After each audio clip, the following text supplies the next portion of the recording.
one of the maps I got this week that was kind of interesting was this map showing county health rankings. So I'm going to go into the content and turn off the global hunger. That was the one I used in my demo, and I was hoping people would kind of get creative and find other data layers. So if I go, I don't really know what the legend means. It's percent dropout. So that's, and I can't really understand how that means. So I might want to go to the item description here. And this was made by a student, but they do have the description, and it says it provides how health is influenced where we live. So this is nice. They also have the link to the data. That lets me, so in a discussion, I would want to know not just that this student produced this data, because the student actually just used the data that was being published by this website that actually is not drawing. So that's pretty interesting. So yeah, so I've got some comments about that data layer. Or some concerns, but let's say I could validate it and it looked good. This is kind of a hard map to read because of all of the black outlines, so there's a couple things you can do to make that more readable. One is that this person is choosing to do percent dropout. Again, I have no idea, unless they're meaning high school dropouts, which is possible. But I can go into the options here, and under the symbol I can choose that outline to have a much smaller line to it, and that would help show the data a little bit better. I could even maybe show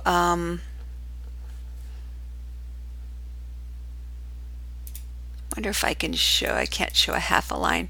So maybe I can just go like that. Maybe I can make that line a lot lighter.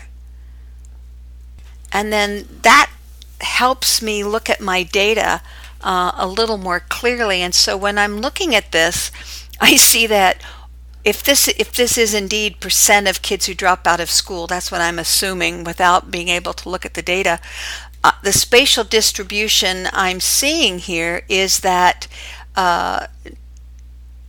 Oregon, Washington, the West, and Florida and the South have higher general dropout rates, that the Midwest, the spatial distribution of dropout is a lot less. Now, one of the problems with that is because the background of the map is white and there was some data missing, I might need to change that so I can say, okay, these areas here just have missing data. But really, that Midwest has lower dropout rates, lower dropout high school rates. That's pretty impressive spatial pattern. And also, below the Appalachian, what if the Appalachian Mountains right here, that's West Virginia, have higher dropout rates? So I can change the way the data is symbolized in a lot of these layers that make it clearer, easier to read. I can also change what gets shown. Let me cancel that. So instead of dropout rate, I can choose, let's just look at the fair to poor health. Again, I don't know what this is trying to show, but then when I'm going to assume a darker color is poor health, just because I know the South has higher rates of ill health. Just by changing that, I can see that my spatial pattern is in the middle South to East Coast. There are poor health in general. The Midwest still tends to have higher rates of health, and the East Coast of the United States, the Northeast Coast, New England area has higher health ratings. So that would be spatial a description of the spatial pattern. You get to have a lot of changes, a lot of options to change the data. Here is unemployment, I'm assuming, again, without being able to link to the data. Oh, look at that. That's really an interesting pattern that you can change. So some really nice maps. I just wanted you to know that you're not locked into, when you link on the data, you're not locked into what they give you.